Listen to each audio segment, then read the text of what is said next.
Good morning, Bucknutters. Welcome to the Bucknuts Morning 5 here on Monday, August 28th, 2017. I am Dave Biddle, and I'm happy to be joined by Jonah Booker. J-Book, it is game week. It feels great to say that. Of course, Ohio State at Indiana this Thursday, 8 p.m. The game will be televised by ESPN. ESPN's College Game Day will be there. Later today, the media will meet with Urban Meyer here in Columbus, probably around noon, scheduled for 11:45 a.m., so probably around noon. J-Book, what are the biggest game week storylines in your mind? To me, I would say the biggest game week storyline is how will JT Barrett look coming out the gates. You know, you think about the Clemson game and the way he ended the season. It left a sour taste in a lot of people's mouth. I mean, I'm so excited that it's game week for the simple fact that we've had numerous threads on the Bucknuts message board debating if JT Barrett was even the best quarterback on the roster. How's he going to look? Now with Kevin Wilson and Coach Day there, I'm so excited to see what type of progression he made in the offseason, see if they cleaned up his mechanics, see if JT Barrett can get back to that 2014 form when he was just peppering the field with dimes. Can he get back to that type of play is what I'm going to be looking for, and I'm excited to see how he's going to be able to distribute the ball under Kevin Wilson's offense. Looking at the defense, anything jump out at you that you're really going to be focusing on as far as storylines this week, looking at the Silver Bullets? It's definitely going to be the defensive line.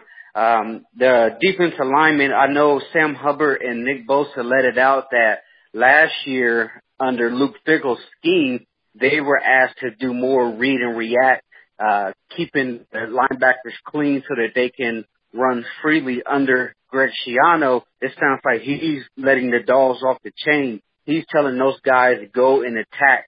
That's what you do best, is get after the quarterback. So there's no more read and react, playing slow. We're going full tilt, pinning the ears back, and we're going to get after that quarterback. So that's something that I'm really looking forward to, because if you look at the stats last year, they weren't very good as far as total sacks, especially when you compare the talent that defensive line has. And then the overall scheme where you could see 5 defensive ends on the field at the same time in this new package that Schiano has drawn up. So I want to see that on 3rd and long. I want to see a situation where you kick Nick Bosa and Jalen Holmes inside, put Sam Hubbard at that hybrid defensive end linebacker, and then you bring in a Tyquan Lewis and a Chase Young on the outside to put pressure on that quarterback. That's going to be something that had me standing up on my feet, because that's a scary sight to see. At right guard, we've been talking about it since the spring, certainly all summer. I think Urban Meyer's been asked about the right guard situation like 30 different times during camp. We finally have the answer, and it's Branden Bowen, third-year sophomore Branden Bowen, and it had been trending that way for the last couple of weeks, so certainly not a big surprise once that was made official a couple of days ago. But just your thoughts, J-Book, on big Branden Bowen, all 6'7", 320 pounds of him, winning that starting right guard job. Yeah, it's very interesting. We talked several times throughout the off season, and you and I, we were debating if it was going to be Malcolm Pridgeon or Knox or Burrell, and they're going with Bowen. And from all indications, he had an outstanding camp. For goodness sake, the guy cracked his helmet. He was hitting people so hard in practice. So that tells you what type of intensity he was bringing to the table. And at the end of the day, they wanted to put their 5 best offensive linemen on the field. And I tell you this, Dave, this offensive line is huge. You got 3 guys going 6'7". Jamarco Jones, 6'5", 310 at your left tackle, which is pretty small compared to the other guys. And then Billy Price in there, 6'4", 312. So you're talking about a huge offensive line, an NFL size type offensive line. So to me, if you're going to be that big, we got to get that nasty back from the offensive line in the trenches. We got to see the junkyard dogs back, just getting dirty in the trenches, mauling people. That's what I want to see from that offensive line, because you can't be coming out there that big and playing that soft. So there should be wide open holes for Mike Weber and J.K. Dobbins if those big boys start leaning on you. One of the cool things so far in camp has been the moms on Twitter tweeting out when their sons, become starters. Like, they get the call. The coaches have been real coy with us, and it's understandable now when you look back on it. They wanted to let the parents know before the media knew. And, Branden Bowen's mom, she tweeted something out there, Branden Bowen's girlfriend. Austin Mack's mom tweeted something out there that he's won a starting job. The latest last night, Johnnie Dixon's mom tweeted something out. I think a lot of people looking at the wide receiver spot are like, wait a minute. If Johnnie Dixon is a starter, what does that mean about Terry McLaurin? And if Austin Mack's a starter, what's that mean about Ben Victor? And we haven't heard anything about Paris Campbell or KJ Hill. Well, I'm gonna try and sum this up really easily. The way they look at it, and I've talked to Zach Smith about this, they look at it like they have 6 starting wide receivers. So it won't surprise me when the depth chart is released later today that they'll have for the starters at the Z and the X, maybe the H as well. We know Paris Campbell is clearly the starter at the H, but the Z, Terry McLaurin and Johnnie Dixon, I think, are bracketed as starters. At the X, Austin Mack, Ben Victor. At the H, of course, Paris Campbell and KJ Hill. But still, though, that's good news when Austin Mack and Johnnie Dixon's parents are getting calls saying, hey, your son has won a starting job. That's really cool stuff. So talk about Mack and Dixon a little bit. I'm very happy for Johnnie Dixon. He's a guy going into this year really hadn't lived up to the hype for the simple fact that he really hadn't been healthy. And for him to get out of camp healthy and the knees are holding up is an absolutely great sign for this football team, because he has the chance to be that dynamic deep threat guy who can get behind the defenses with his speed. So I'm very happy for him. I hope he has a healthy season ahead of him.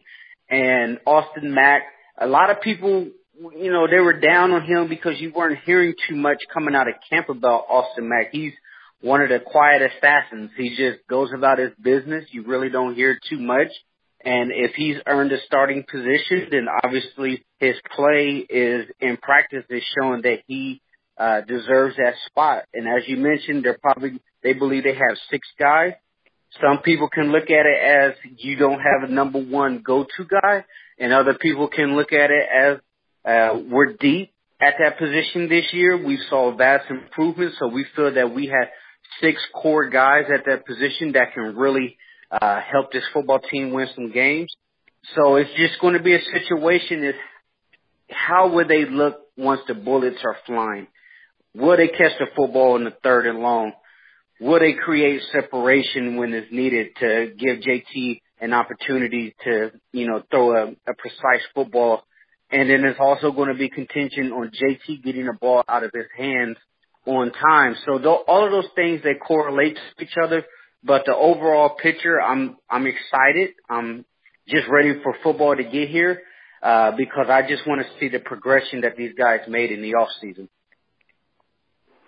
Sticking at wide receiver for a second, good news on the recruiting front yesterday for the Buckeyes. LaChristian Blue Smith picked Ohio State. The Huber Heights Wayne pipeline continues to crank him out. He is ranked as the number 4 athlete in the country, number 119 overall player, but he will play wide receiver for the Buckeyes. Ohio State now has 17 commitments in their 2018 class. The national ranking goes from number 1 to number 1, just more of a gap now. But your thoughts, Jay Book, on Blue Smith becoming a Buckeye? The first thing that popped in my head is, my goodness, this wide receiving core is going to be huge. You have Blue Smith coming in. He's 6'5". Then you look at the other guys they just brought in this last class. Elijah Gardner, he's 6'4". And then you have, let's see here, you got Ben Victor, class before, he's 6'4". Trayvon Grimes, he's 6'4". Jalen Harris, he's 6'5". Talk about just throwing the ball up. And the thing that you're going to get out of Blue Smith is he's an excellent red zone target. So if he can stay slim, stay in shape, and keep his speed, they'll keep him at the wide receiver position. If not, you can see him being a hybrid type of guy. but the height at our wide receivers are tremendous. Now they have to go get Cameron Babb to put that dynamic, electric slot guy mixed in with all of these 6'4", 6'5", outside red zone targets. All right, brass tacks, predictions, Ohio State at Indiana. You go first, sir. Give me a final score and how you think this one will play out. I think Kevin Wilson is out for blood, Dave. He's coming into Indiana. Game day is going to be there. A lot of people is going to be hyping this up, and I think Kevin Wilson goes for the kill. He's going to put up tremendous numbers against Indiana. They don't have the horses to run sideline to sideline with our boys. I say Ohio State 56, Indiana 17. I like it. Our score is somewhat close. Our Indiana score is exactly the same. I have the Buckeyes scoring a little bit less points, but I like the Buckeyes to win this one. You know, and I don't think they're going to just completely just blow the doors off Indiana, but I think they will control this game from start to finish. They will win comfortably. They will cover the 20-point spread rather comfortably. I have Ohio State winning this game 45-17. I thought I was being pretty optimistic, although I've been thinking all offseason, and with Kevin Wilson, just like you said, if this team needed any extra motivation, not that they do, I think that's going to put them over the top. The fact their offensive coordinator was really given a raw deal there by a lot of different accounts. But great stuff from Jonah Booker. Thank you very much. J-Book, you can catch his stuff every week on Bucknuts. It is called Outside Columbus, so thanks again to J-Book. And just a reminder out there, our new segment on Bucknuts each Monday is called Lunchbucks, where Patrick Murphy, Steve Hellwagon, and myself are going to go around to a Columbus area restaurant. We're going to do a live video talking Ohio State football. Later today, after Urban Meyer's press conference, we're going to go to the very famous Thurman Cafe. So look for our live Facebook video later today. We're also going to post it on the site, so you can see it either way. But Lunchbucks later today at Thurman Cafe. And continue to give us your suggestions on where you think we should go each Monday after Urban Meyer's press conference for our Lunchbucks segment. Thanks again to my man Jonah Booker, and thanks to all listeners out there for tuning in to the show. I appreciate it. Hope you have a great day. Let's hear that Buckeye swag, best damn band in the land.